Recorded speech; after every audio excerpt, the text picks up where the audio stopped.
Based in Larkspur, California, Stephen A. Nielsen is a U.S. registered patent attorney with many years of experience in patent procurement and in achieving favorable results in federal court in the field of intellectual property litigation. Mr. Nielsen is the past chairperson of the intellectual property section of the Marin County Bar Association. Mr. Nielsen received his JD in 1987 from Bolt Hall, University of California at Berkeley, and also holds a BA in computer science.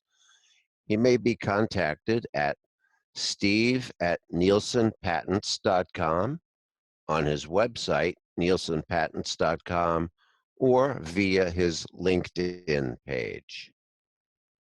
Hello, here we are again doing implicit bias and strategic strategies to deal with this really interesting subject that's required in many jurisdictions, including California. As many of you may know, I'm Steve Nielsen. I'm a patent attorney out of California. And before I start, I want to give great gratitude to Robert Mazzell, who every year he scurries the internet for the latest in materials. And these are the materials that I've used and put in some semblance of order for this presentation.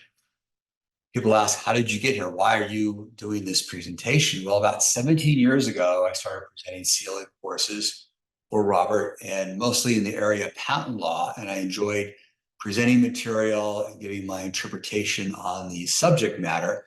And believe it or not, not everybody found the patent material that interesting, and only patent attorneys watch, and there's relatively a very few number of patent attorneys out there.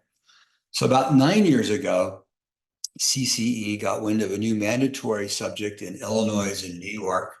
It had to do with bias, diversity, and there were no templates at the time or prior presentations for me to look at. So I got to do something without any bad habits or any preconceived notions. So I approached the new subject by gathering raw data. Of course, Robert helped, and used prior studies in group behavior or human behavior to figure out a framework so that the material would make sense. Because I think if someone understands why something occurs, it's more interesting and you're more likely to remember it, and it's more likely to resonate as you ponder it. Okay. So I was experienced with obtaining and organizing information. So to me, it was just another day in the office. It wasn't anything particularly earth-shattering about bias or diversity, other than obviously it's important, but I had no real extra knowledge about it. So I just learned as I went. So over the past 9 years or so, I've had the pleasure of watching the subject grow and evolve and see more subtle nuances and definitions and calls to actions, observations, and also how it fits into sort of the human condition with known psychology models. This is the 10th year of my journey presenting this subject, and I present a relatively new program required by the State Bar of California with a more specific focus on what's been called implicit bias. So what is implicit bias? It's a subfield credit with the California Bar, and activities that qualify include courses with a focus on implicit bias, with strategies on the reduction of bias, and the promotion of strategies on how to deal with unintended bias regarding race, ethnicity, gender identity, sexual orientation, socioeconomic status, and other characteristics that undermine confidence in the legal system. Now you can see I've bolded other characteristics that undermine confidence in the legal system. And to me, this is a very important category to address, because for years now, we've been hearing the more classical categories of implicit bias, unintended biases regarding ethnicity, gender identification, and sexual orientation. So those have been done over and over. But what about other characteristics that undermine legal confidence in the legal system? So to me, that's going to be anything that keeps a person from being heard or taken seriously, or unduly prejudices others from listening to that person, whether that person is a judge, a lawyer, or more importantly, a fellow jury in a jury pool. The state bar requires that the training shall include components regarding the impact of implicit bias, explicit bias, the systematic bias of the system that can have people accessing or interacting with the legal system. And the training shall include actionable steps that licensees, that means lawyers, can take to recognize and address their own implicit bias. So again, Robert Moselle diligently finds the material every year. And what I'll do in this program is address a number of key biases in the legal profession, and maybe ones that we haven't talked about, maybe ones you haven't heard about yet, because I know that you probably watch one of these videos every year, at least every 3 years. So my goal is to present something new and interesting that meets the criteria of the state bar, but yet is a bit interesting and might actually impact your daily life. Okay, so what is implicit bias? It's an unconscious bias. It's referred to various stereotypes that people unknowingly assign to others based on a variety of factors. And it can be someone's age, socioeconomic status, weight, gender, race, sexual orientation. And while these biases aren't always negative, they're shaped by a survival instinct that causes people to associate with people they perceive to be similar to them because they're deemed to be safe. So here I'm getting into sort of the psychology or the human evolutionary aspect of why do we do what we do? Because if you can understand that and then think about your own biases, it helps you sort of forgive yourself for having bias and helps you understand it. And you get to decide whether these evolutionary qualities serve us today in our modern world. So why do we consciously or subconsciously favor people who we perceive to be like ourselves in a group? This seems to be a global problem that humanity has faced since the dawn of time, and the study of anthropology suggests a few theories. To feel safe.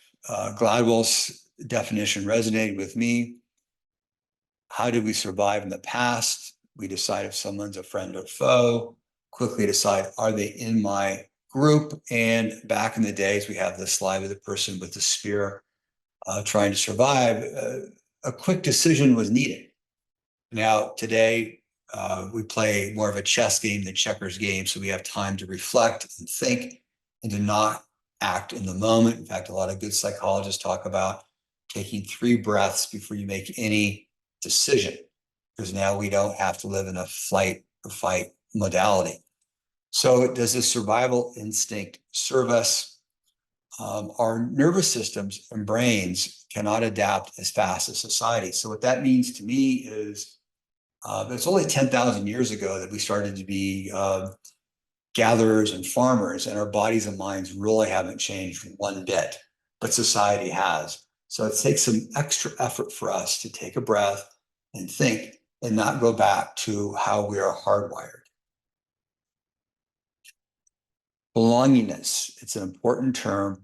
We all want to belong to a group, but our human nature can make unjust or make us prejudiced against those who we don't perceive to be in our group. So this helps explain against why we have so many problems with bias and so many problems in the human condition. So what are the advantages of being in a group? And think about whether these serve us today. I think there are advantages of being connected to others. And let's just take a moment to verbalize that and think again about why do we care about being in a group? What are the advantages?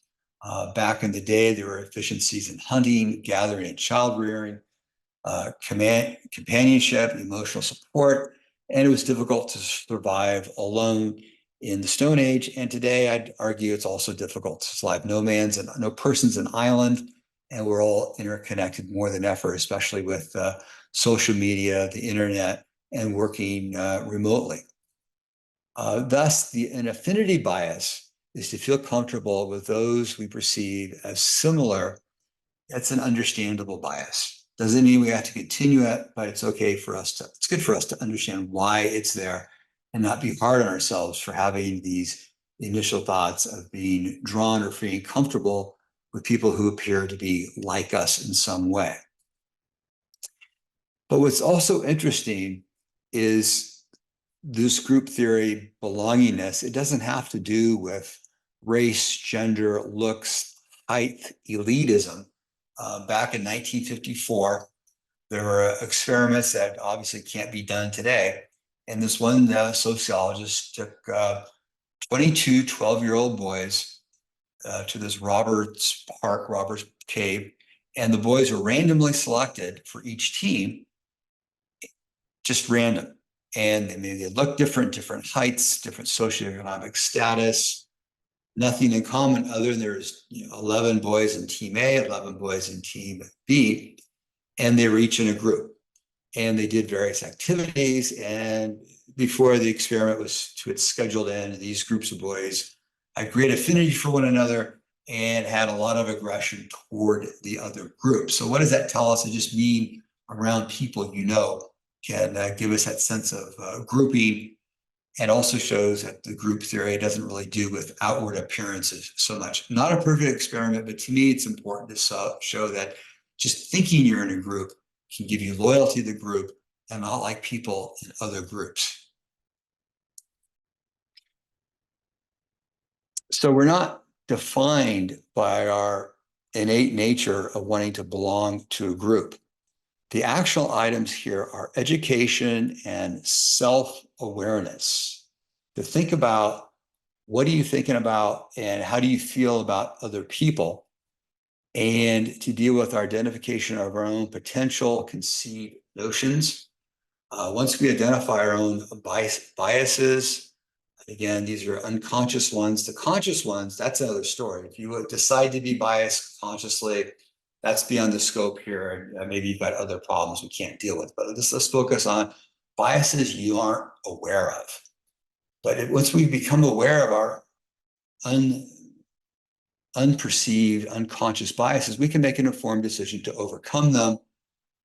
And one thing I enjoy in this study, and every year I try to do more studies on it, come up with different points of view and different material. I ran across these old interviews with Carol O'Connor that are very inspiring on the subject. Most of you are too young to remember Carol O'Connor. He played a character called Archie Bunker in a series called All in the Family, and he was the quintessential racist bigot. Just a really disgusting character. But for some reason, there was a very popular series, but it brought forth a lot of biases and stereotypes to the forefront. And with the recent passing, I think the producer, O'Lear, this series has come into the forefront again. And what's really interesting to me is you'll hear these old interviews with Carol O'Connor. I'll say, yeah, that guy was a bigot and he wasn't doing well in life. Life was hard. Life was passing him by. And I think that's indicative of people who have these biases. They really don't help themselves. And it's a pretty sad existence. So I think his interviews show that. Also, the character shows that as well. So what are the types of implicit or unconscious bias? So these are sort of the characteristics that go into what we talked about earlier as far as the requirements for this course, are to talk about categories that impede the administration of justice. And to me, that means anything that gives you a bias against another person. It has to do with policemen having a bias against people, has to do with, again, jury selection, how other lawyers are perceived, judges are perceived.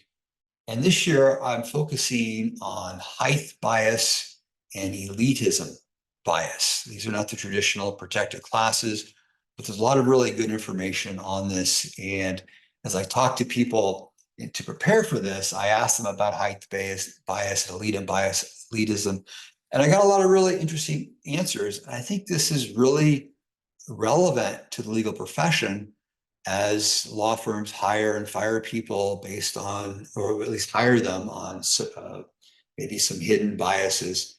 and then how these lawyers or other people lawyers deal with are perceived. So height bias is it's there.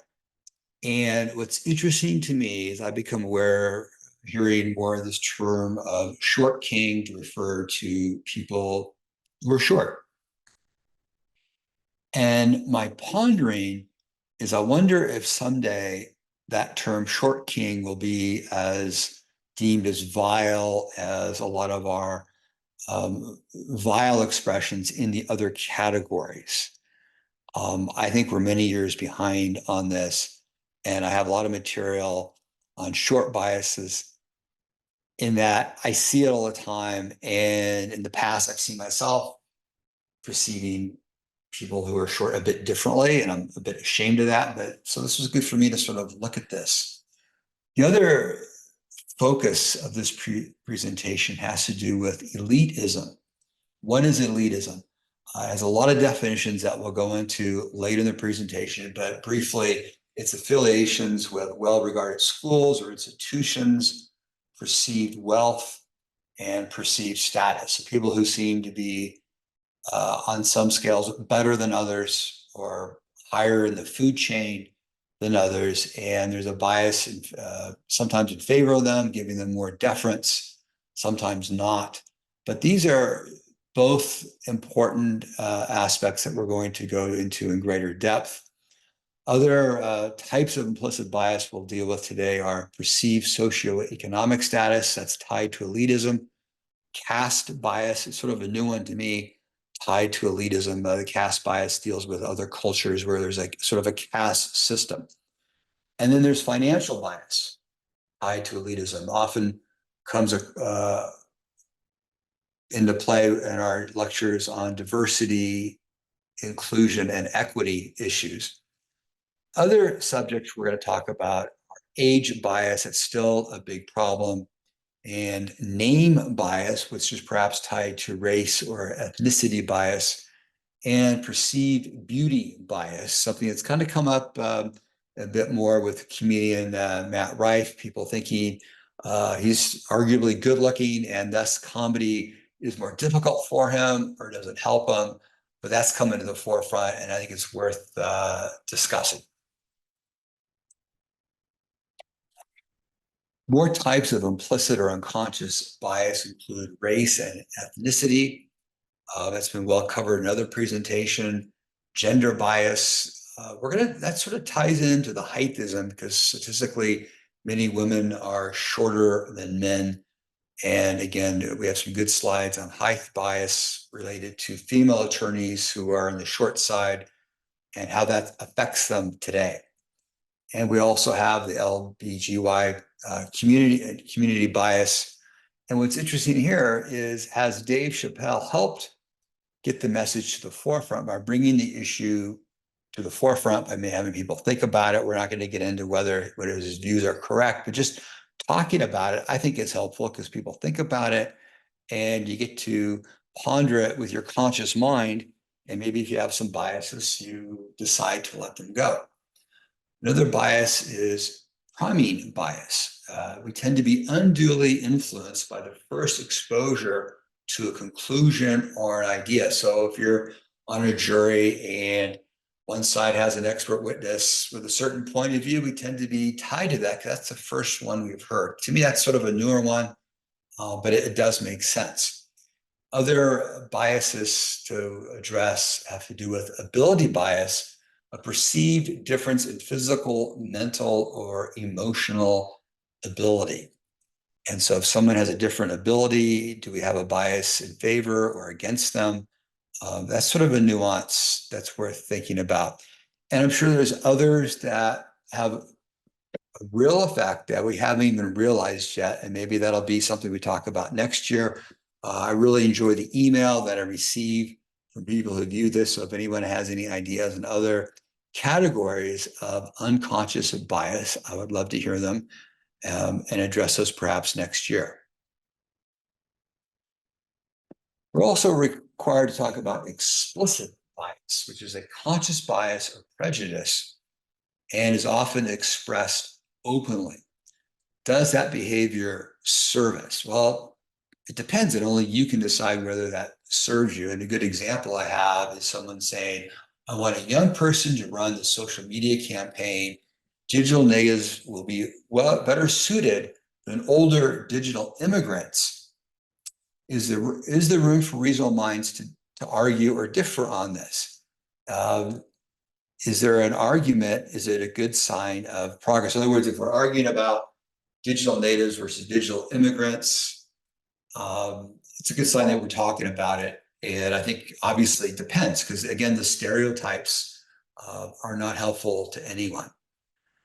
Systematic biases can often be deemed as explicit biases, and they're sometimes defined as barriers maintained by institutions. Maybe court systems have biases, and there's a local police department that's well known for their infamous treatment of Hispanics. We're not going to go into great detail on that. I discussed it a bit last year. I'll have an update on that. So we have explicit bias, systematic biases, and the idea that maybe it's good to explore our outwardly expressed biases to see if they really serve us or not. So what is the impact of implicit, explicit, and systematic bias on the legal system? The state bar requirements require the addressing of the topic, and I think more importantly, the effect on the people accessing and interacting with the legal system. So let's consider various forms in the selection of jurors, how jurors treat one another, and how they're considered in the deliberations. So here I have a slide about July of 2022, a few miles from my office, a group of Hispanic gentlemen were sitting on a road sort of off the beaten path, and were somewhat harassed by the San Rafael Police Department.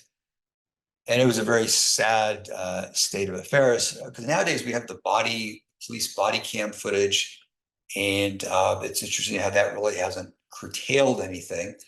And the update I have on that is that for 2024, charges have been filed against the police officers in question. So the system works, but the takeaway of that is, how does that systematic bias? I'm not saying all the policemen of San Rafael are biased, but to the people, the victims and survivors in question, it was a form of systematic bias. In other words, a government institution having systematic bias. So how does that degrade our legal system? What is the lasting or reinforcing effect on people in accessing the legal system caused by the July 22 San Rafael incident? And I think it's, to people who read about it, they may have a fear of reporting crime, especially if someone who's undocumented, a general fear of the police department, a fear of the district attorney's office not seriously investigating allegations before filing charges. And it's a devastating and long-lasting breakdown in our legal system. We've all heard the phrase, see something, say something. I mean, our justice system is only as good as the people helping out, who are reporting things, speaking the truth. And if people are afraid of the police or any other sort of systematic bias, we're going to have a breakdown in the system.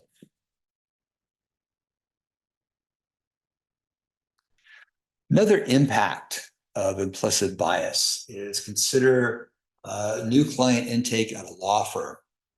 Imagine there's a bias regarding the ethnicity, or socioeconomic status, or an elitism bias regarding the prospective client's ability to pay for legal services. So again, in client intake, you may see someone's last name and be thinking, oh, they're not doing so well, they may not be able to pay, or whatever other bias you may have. And it's just important that we're aware of these things and fully investigate before making any decisions. So what actionable steps do licensees can take to recognize and address their own implicit bias? What tools do we have to recognize and address our own issues? Here's one that I like. There's an anonymous online test that we can take to recognize our own bias. And there's a link here in the video that you can go there and answer some questions in relative solitude and anonymity. And that helps because for this course to mean anything to you, you got to kind of dig deep and ask yourself some questions and maybe take the online test. To me, thinking about the questions presented in the quizzes is more telling than the score. So in other words, if I look at the questions, I think about what is the question trying to get? Because as attorneys, I think all of us are gifted test takers and can quickly see the socially acceptable answer versus our own internal answers. Sometimes we outsmart ourselves. We're thinking 3 steps ahead, unwritten work. And I guess we learned that from the LSAT, et cetera. But so just taking a moment to think about our own reaction to the question, our answers don't really matter so much. It's pondering. And to me, slowing down and thinking about the issue is most helpful. Again, taking 3 or 4 breaths, not being in this flight or fight modality, and getting away from the quick dopamine hits that people do now from scrolling on their phone. So just slowing down and thinking a bit is very helpful. More actionable steps that we can take to recognize our own implicit biases. How do we change the narrative in our mind after we recognize our biases? Many of us, that's a good question. So we recognize, oh, I'm kind of, I see short people and I do kind of think a bit differently about them until I get to know them. Once you get to know somebody, then you know that person, obviously. So what can we do? Well, many of us actively participate in social media, especially due to the lockdown from COVID. And so take a look at who you follow and who you interact with in social media. Maybe you expand your horizons a bit and mix up your contacts or who you follow. And to the extent that you still get out in the physical world, spend time with people of all backgrounds. There is valid social science and evidence to show that we will quickly adapt. A wonderful first step is to stay active in your local bar association. To me, the local bar association is very helpful just to get out and see people and interact and to stay connected with part of the world. Because a lot of us become, I won't say shut-ins, but definitely not as social as before. So this first one that I'm going to talk about is heightism or height discrimination. And there's a lot of great material on this that's on the slides here. And this first one is entitled, I'm 4'11", remote work means no one can look down upon me. And this is an excellent article by a journalist, Deepa Lakshmi, and it's below as far as the links. And she gives great examples of heightism in the workplace. And I've included several examples here. And so the bottom line is height discrimination just isn't in your head. And we have this testimony from Tanya Oansky, an attorney of 4'10", practices law for 25 years. And it's believed that her short stature has caused people to underestimate her, claiming she has the height of a 12-year-old and in certain characteristics. People has an automatic assumption that they're small, they're like a child. And she adds that we tend to treat people in accordance with their size instead of their actual age or capability. And I think that's true. I mean, I've read enough articles to prepare for this, and just from my own experience thinking about things, there's definitely a bias that robs us of all the initial benefit of giving shorter people to just overlook that and think about what are they doing, what are they saying, which is really what counts. It's like all, as this person goes on to say, it's like all things being discounted, your opinions are not required or asked of if you don't give them, and they aren't given much weight. Walensky says about the day-to-day discrimination she faces.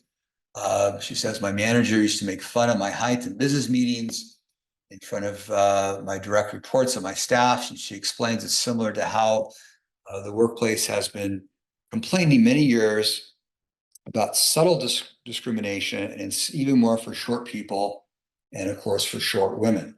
And she goes on to say that she discovered uh,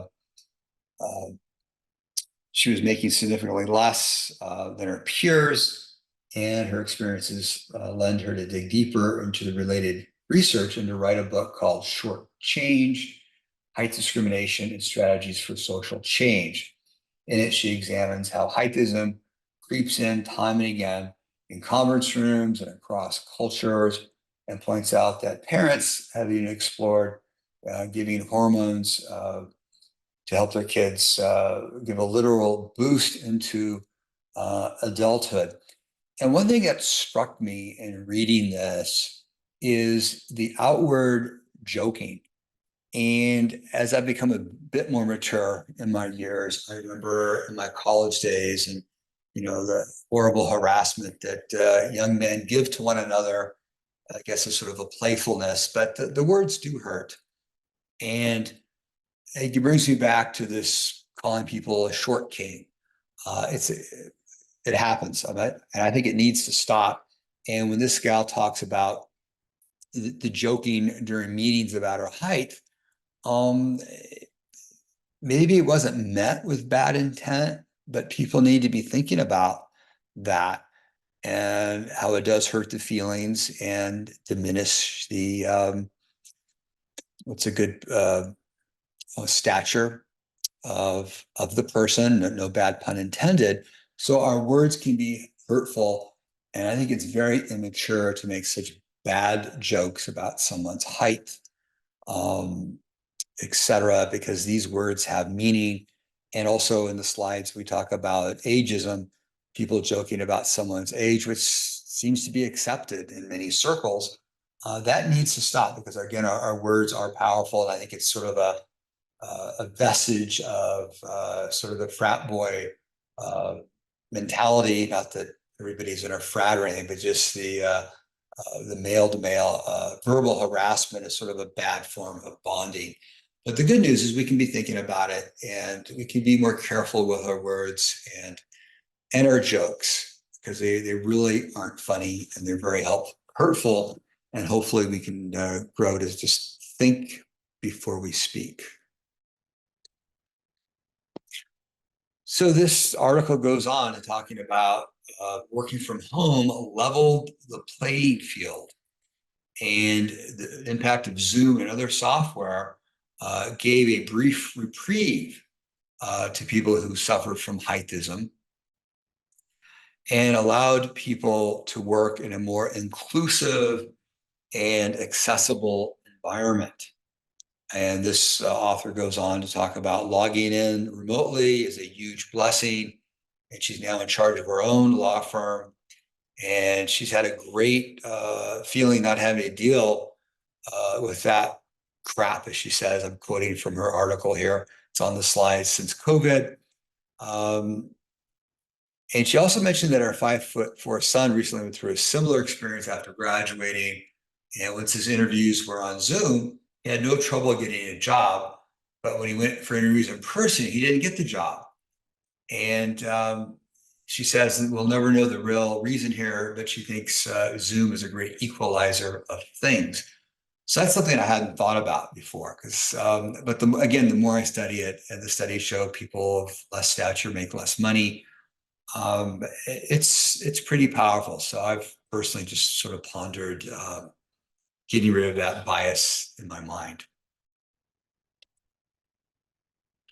This author goes on to say that the way she sees it, if everyone is on screen, no one is short. Heightism loses its power in the virtual workspaces. You have no clue how tall or short your coworker is. And more importantly, implicit or explicit discrimination against them goes away. And after she got laid off from her job in February 2020, she started a new job remotely, and she's done quite well. And she communicates by Zoom and Slack. And for the first time, she wasn't thinking about how short she is. And that's really a sad commentary that it makes so much difference to people. But again, as I read these stories over and over, I can see it's very true. And also, if you just talk to some young people, talk to kids in college about the trouble short men have in certain aspects. And it's sometimes you get answers that are pretty biased and pretty shocking. Okay. So this author goes on. She has the option to keep her height private, at least until she decided to share with trusted coworkers who became friends. Isn't it terrible that it's such a secret you can't share it until somebody's a friend? She goes on to say it felt like freedom. My 5 foot secret would slip out of a virtual happy place heart to heart after months of going over, after bonding over a project. But she says whenever she revealed it, she did it, got to do it on her own terms. It made all the difference. And she clung to a small glimmer of agency in a year otherwise filled with uncontrollable dread and grief. What a sentence. I clung onto that small glimmer of agency in a year otherwise filled with uncontrollable dread and grief. So that's why this is, to me, this is the big subject of this hour, because it's something I'm guilty of not thinking about. And when you read these stories and that last sentence, it really strikes home and is really it's really sad.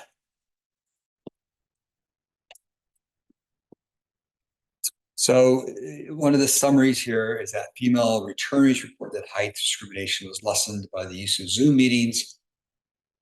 And again, many of us were not so aware of height discrimination before the article came out. Short individuals may feel slighted, but during meetings of Zoom, they brought forth some interesting perspectives. And again, there's a large body of writing regarding the difficulties of short children and short adults. And again, my purpose is to have all of us think about this. And here's something that you'll remember about this. Heightism. And the best example I can think that's memorable, that you're going to go Google probably during this presentation, is there's a very famous and financially successful actor named Tom Cruise. And he's exceptionally talented, I think, a successful actor. I enjoy most of his movies. No one's perfect we may not agree with all of his views. But if you do a Google search on Tom Cruise height illusion tricks, you will be astonished by the myriad of techniques that Mr. Cruise and his helpers use, such as elevator shoes that have the high heel and then they're high on the inside of the shoe, and then camera angles, and then having parts. And many of his female leads are a foot or so, much taller than he is, having them stand in slanted positions in his direction. And I looked at this, I thought, oh, I didn't notice that before. I mean, the list goes on and on as far as the agony this man chooses to go through to appear to not be shorter than his leading ladies. And here he is at almost 60-ish years old, and he still does this. And to me, that is just living proof that we have a real bias against shorter people. And I think that what Tom Cruise goes through, and you watch his movies, and you don't notice he's 5'6" or 5'7", or whatever the number is. We'll never know the real number. It doesn't matter. But to me, that example really hammers on. I didn't really think about it. I knew he was kind of a shorter guy, but I had no idea of the Herculean efforts he makes when he goes on the red carpet with all the camera angles, and steps, and leaning, and outfits. hide that. So it's a real issue, and I hope that it stops in our lifetime.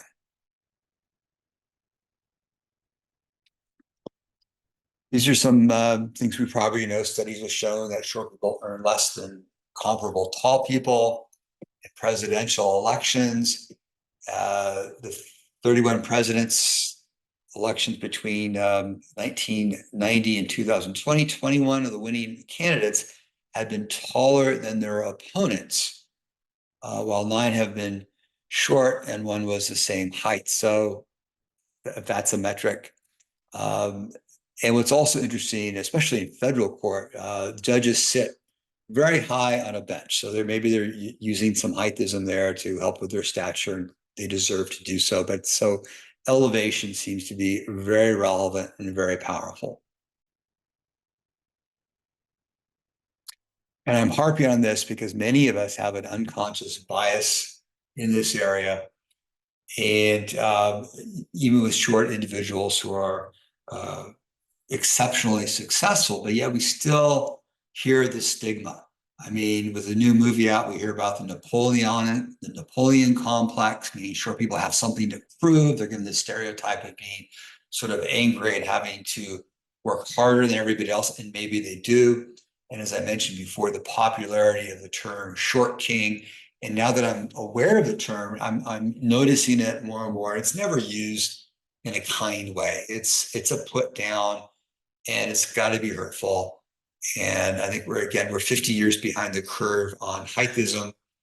And the most actionable item in this presentation is for us to examine our own thoughts on our initial reaction, our gut feeling when we see people who maybe are on the short side of stature.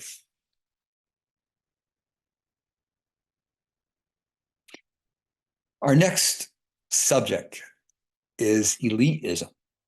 And there's a lot of definitions for elitism, and the ones I'm going to work with are from Wikipedia. Not that that's the only legitimate or even a legitimate source, but it gives us a wide variety of definition that I think help us deal with this issue. So the term elite usually describes a person or a group who are members of the uppermost class of society, and wealth can contribute to class determination. Personal attributes commonly purported by elitist theorists as a characteristic of the elite include rigorous study or great accomplishments within a particular field. Is elitism bias a conscious or subconscious bias? I don't know if anybody's watched the series Suits. And to me, there's a very explicit bias in the mythical firm there. It doesn't exist. Hopefully, it doesn't exist in real life. They only interviewed first-year associates from Harvard Law School. The theory being, well, Harvard's the best, and that's sort of a very conscious elitism bias. And then the question is, are they really that much smarter than any other applicants? And then elitism can fade. I was reading in the news today that people are not going to Harvard for various reasons from current events. So, is that a legitimate conscious or unconscious bias? And also, we have the implicit bias within a law firm based on a person's educational experience or diploma. This can result in a two-tiered system where firm members who did not attend an Ivy League school are considered less qualified and are therefore treated differently. So this is just part of elitism and how it affects the law firm setting, in addition to how we interact with the world at large, which I think is relevant to things that impact our life in the legal system. Elitism can create an uncomfortable, unfair work environment and frustrate promotion based upon perceived criteria such as social background, school, associations, and wealth. So it may not be as obviously as insidious as heightism, but if we think about it, it's worth exploring how it can be unfair to those who aren't perceived as elitism. And then the various definitions of elitism can be a bit illusory and can fade pretty quickly. And it's something for us that we're going to talk about here. More from Wikipedia, elitism is the belief or notion that individuals who form an elite, a select group of people perceived as having an intrinsic quality, high intelligence, wealth, power, nobility, special skills, or expertise, are more likely to be constructive to society as a whole, and therefore deserve influence or authority greater than that of others. The term elitism may be used to describe a situation in which power is concentrated in the hands of a limited number of people. Beliefs that are in opposition to elitism include egalitarianism, anti-intellectualism. That's an interesting phrase, anti-intellectualism. I don't know if anyone saw the Oppenheimer movie, but to me, intellectualism is often against elitism. Getting back to the text here, populism and political theory of pluralism. Elite theory is a social or political science analysis of elite influence in society. Elite theorists regard pluralism as a utopian ideal. Elitism is closely related to social class and what sociologists term social stratification. In modern Western society, social stratification is typically defined in terms of three distinct social classes: upper class, middle class, and the lower class. These are some interesting synonyms for elite. It might be upper class or aristocratic, indicating the individual in question has relatively large degree or control over society's means of production. This includes those who gain the position due to socioeconomic status and not personal achievement. However, these terms are misleading when discussing elitism as a political theory because they're often associated negative with class connotations and fail to appreciate more unbiased exploration of philosophy. What's interesting, the common characteristic among these forms of elitism is that it shows some heavy inferiority complex or inferiority, superiority, or very judgy ways of thinking. So on the elitism in the law firm setting, someone goes to a great school, drives a nice car, they just seem better than others. And to me, it's one of the most interesting hidden biases because it can take a lot of different forms. Intellectuals can differ as to what elitism is or how it's perceived. But to me, it pertains to one-upsmanship and this term that's relatively newer to me when people say, well, you're kind of judgy, which to me means you're saying somebody's better than somebody else, or you're putting fault or blame or judgment on someone who maybe is going through a lot of depression and is not energetic. And it's a very judgy system.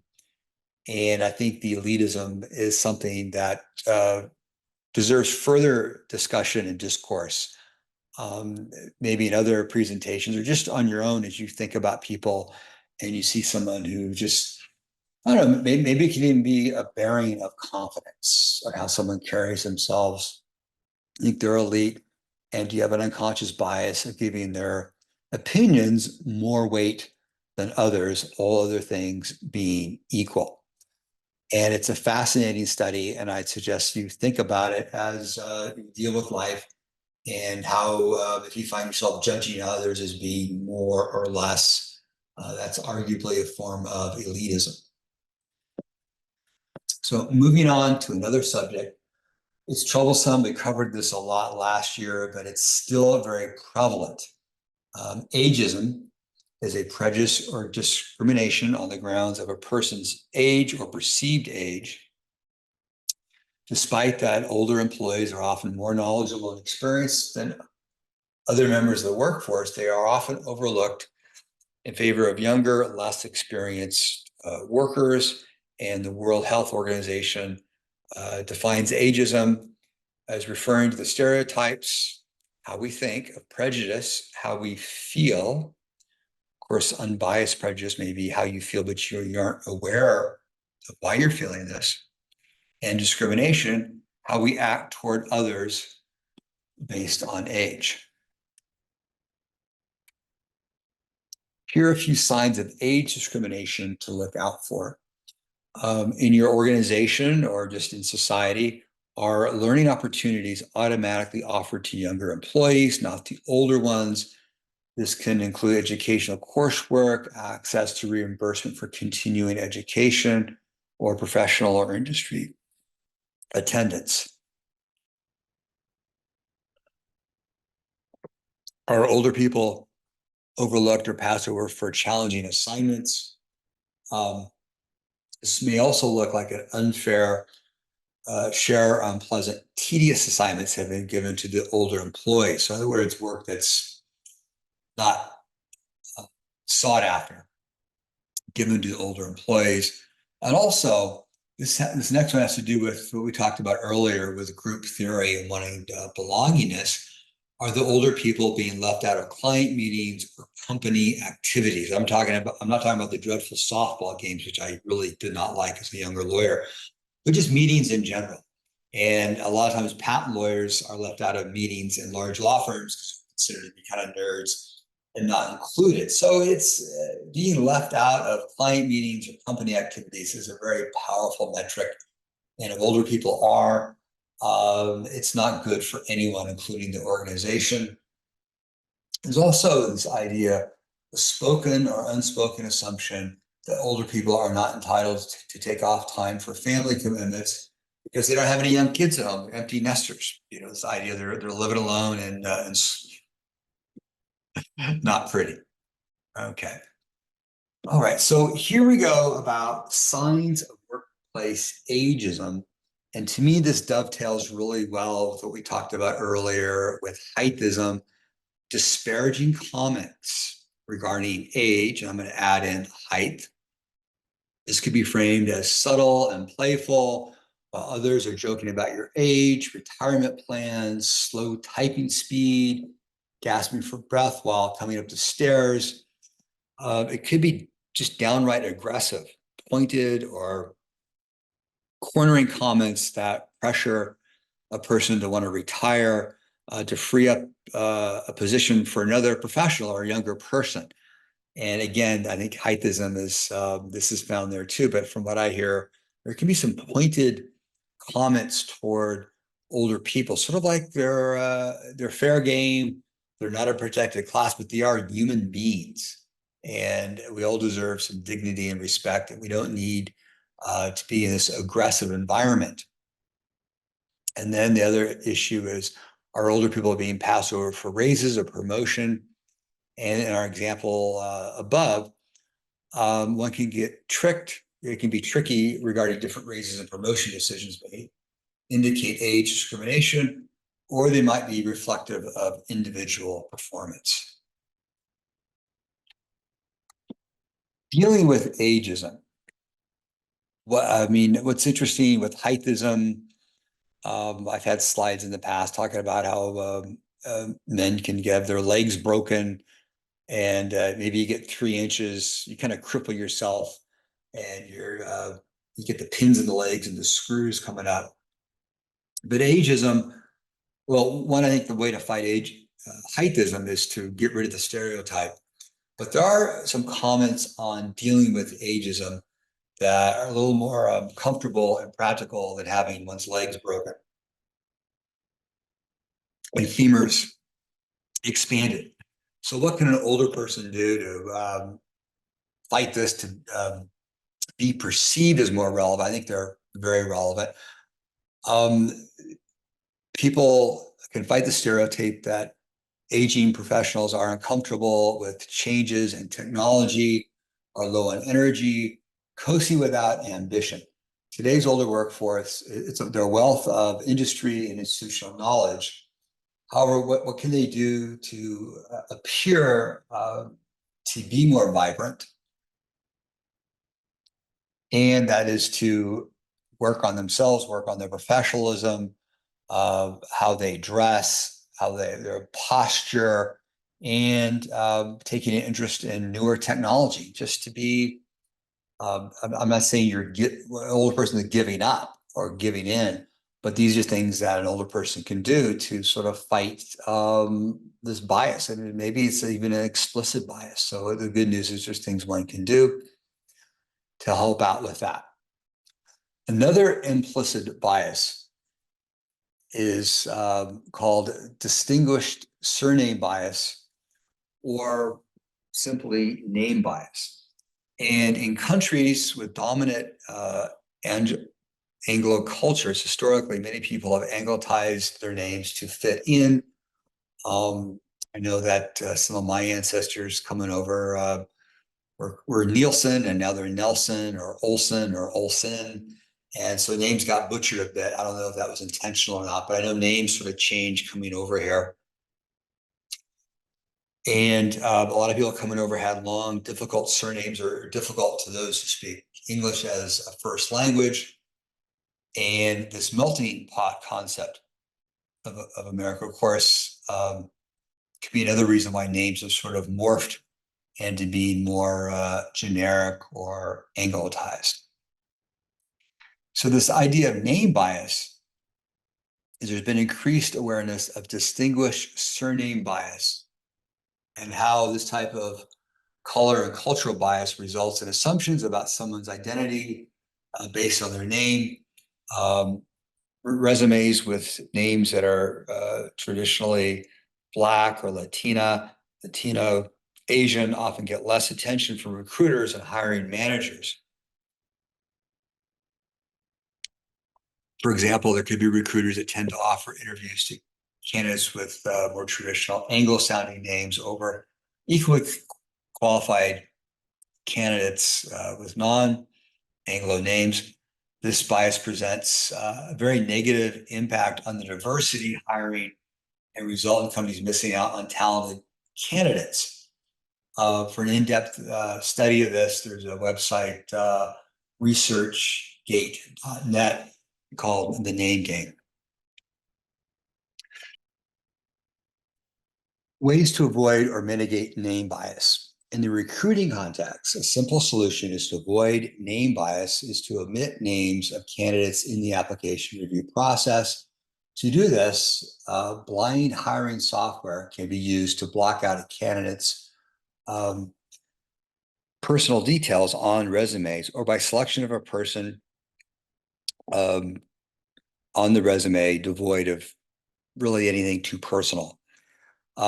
Additional methods to increase awareness of name bias has to do with issues of policies which address non-discrimination and harassment, and education of those who make the hiring decisions. So in other words, you have a hiring committee, talk to them about these issues of name bias, and we may have to go back to just sort of the blunt discussion of ethnicity, gender, and other the more traditionally protected classes.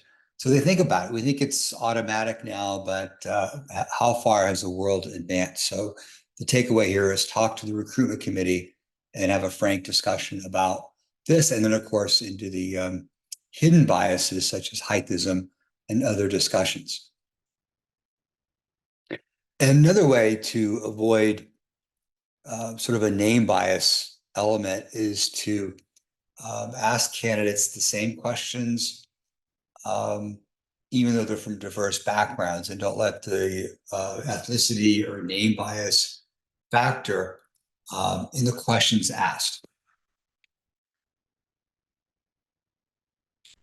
Other ways to avoid or mitigate name bias have to do with to do the removal manually, to designate a team member to remove personal information on resumes, of the resumes that come in or that are seen by the hiring team, to minimize likelihood of name biases, address the issue of non-discrimination in the policy, as we mentioned before, train the hiring managers of unintentional bias, and to again, remove names and even addresses. So it's interesting that the issue of addresses comes up, because then you get to certain areas of town or certain zip codes You may have a certain attitude of elitism or perceived wealth or perceived intellectualism. Maybe you're near a university, et cetera. So that surprised me to remove the addresses of applicants. Of course, nowadays, I think for the online recruiting, just email addresses are given and not physical addresses, and maybe not even phone numbers for a while. So name bias can be a major hurdle to the goal of increased diversity and inclusion in the legal profession, which does affect the performance of our legal system. And name bias, again, can be sort of an unintended or unconscious bias. And people have worked tirelessly to find a place where they can practice law. And it's very unfair to them that they don't get the chance to interview or to move solely because their names may be different. So awareness of these issues and preventative measures can help lawyers and law firms build a more enjoyable and diverse and talented work environment. Caste bias. Again, this pertains to elitism. On not that long ago, April 25th, 2023, a bill regarding caste system bias was introduced into the California state legislature.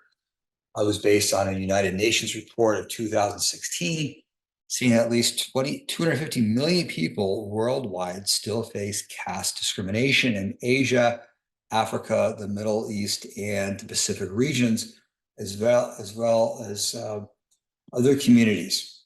Caste systems are found among Buddhists, Christians, Hindus, Muslims, and others. In February, Seattle became the first U.S. city and the first jurisdiction outside of South Asia to add caste system to its anti-discrimination laws. Several universities have also enacted similar policies barring against caste discrimination in campuses, including the University California at Davis. So this is a very interesting issue. And not being from these cultures, I mean, I've read a bit about them, but I'm glad it's making the forefront, and good for Seattle for putting this on the book so they become more of a protected class. I mean, ideally, all of these isms would be protected classes or given the same weight, but I do understand why some are protected and some aren't. But again, we're all human beings, and don't we all deserve a fair shake? Another bias, whether it's unconscious, conscious, or just a bias or a hurdle, is financial bias. So in April of 2023, the ABA Journal, in an article by Stephanie Francis Ward, pointed out that candidates of lower incomes have lower bar pass rates than others. And the upshot of the article is that studying for the bar exam can be a 10-week endeavor or ordeal. And those who need to work during this time are at a disadvantage. And again, this may be more of an equity issue, but also I think it could be described as a financial bias issue and arguably an elitism issue as well. So a lot of great things for us to ponder consciously, and what biases we hold beneath our breath. The protected classes are just a start for dealing with implicit bias. And I think we want to consider other possible attributes of people who may belong to the unprotected classes, such as perceived poverty, again, elitism. And in the rest of my 5 slides that we're not going to have time to get to, briefly, the issue is, can we learn to withhold judgment? And one of my favorite phrases I learned from a professor years ago is that there are very few emergencies in the legal field. Thus, we have time to study and think before making decisions. Once a person becomes aware of their own bias, you can take action to change if you wish to do so. Okay, so in this program. I've reviewed several specific implicit subconscious biases, and also what I didn't talk about this year so much, but I talked about last year, is the halo effect, where someone is perceived as smart and confident. They're sort of given some deference. It's an important subject for us to deal with.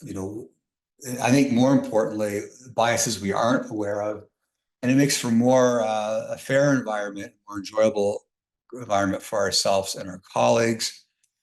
And in conclusion, as a community of legal professionals, we all need to join together to improve the public perception of lawyers and the legal system in general.